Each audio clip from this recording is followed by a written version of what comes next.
আল্লাহ রাব্বুল আলামিন যখন আশ্চর্যজনক ঘটনা আপনি শুনবেন তখন সুবহানাল্লাহ পাঠ করবেন।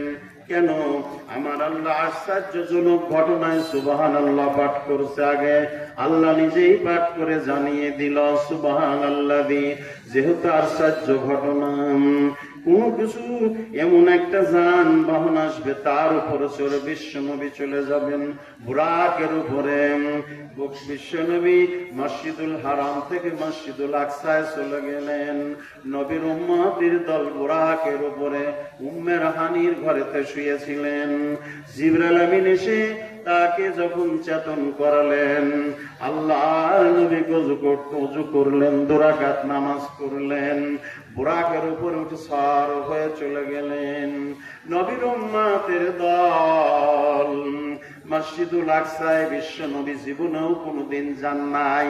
আল্লাহ সেই জন্য মসজিদুল আকসায় শত শত পয়গম্বরদের কবর আছে চতুর্দিকে মসজিদুল আকসার। আল্লাহর নবীকে এই জন্য বরকতপূর্ণ জায়গায় নিয়ে গেলেন। নবীর উম্মতের দল শুনে রেখে দেন, ওখান থেকে যখন নিয়ে আল্লাহর নবীকে জিবরাইল আমিন ওখানে আযান দিলেন, জিবরিল আমিন আযান দিলেন। নবীর উম্মতের দল ওই জায়গায় একটা পাথর আছে, কিতাবের মধ্যে দেখলাম সাকরা নামক পাথর। এইটা হলো পৃথিবীর মিডিল পয়েন্ট, চতুর্দিক থেকে ওই জায়গা হলো সমান।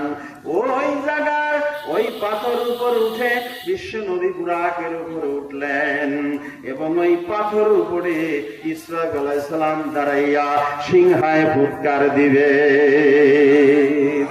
নবীর উম্মতের দল শুনে রেখে দেন, ওইখান উঁচু জায়গা এবং আরব জাহান উঁচু জায়গা আমি নিজেই টের পেয়েছি। যখন বৃষ্টি নামে বড় বড় ফোট, মাথা যখন বিছুমকায় বর্ষণ দেয় মেঘ, তখন মনে হয় যেন মাথার কাছে কাছে জমিন চলছে, এই জন্য গরম। নবীর উম্মতের দল শুনে রেখে দেন, আল্লাহ রাব্বুল আলামিন ওইখান থেকে রওনা করলেন। বিশ্ব নবী বুরাকের উপরে সর করায় নিতে নিলেন।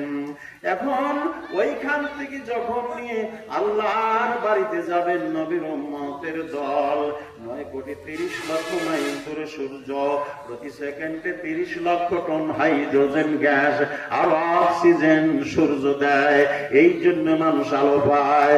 নবীর উম্মতের দল শুনে রেখে দেন, বৈজ্ঞানিকরা রিসার্চ করলেন, সর্বনাশ যদি সূর্য একদিন নিভে যায় তাহলে উপায় নাই, এই গ্যাস আর আছে কিনা। 650 বছর পরীক্ষা করলেন। 650 বছর পরে পরীক্ষা করার পরে দেখা গেল ওইটা ওখানে প্রতি সেকেন্ডে 30 লক্ষ টন হাইড্রোজেন গ্যাস আর অক্সিজেন সূর্য খাওয়ার পরে প্রতি সব সময় 500 বছরের গ্যাস রিজার্ভ থাকে। জোরে জোরে কর সুবহানাল্লাহ। ওইখান থেকে উপরে এমন একটা গ্রহ আছে আসমানে, কুয়াশার গ্রহ বলা হয়। সূর্যের আলো কিন্তু 1 সেকেন্ড 1,86,000 মাইল বেগে রওনা দেয়।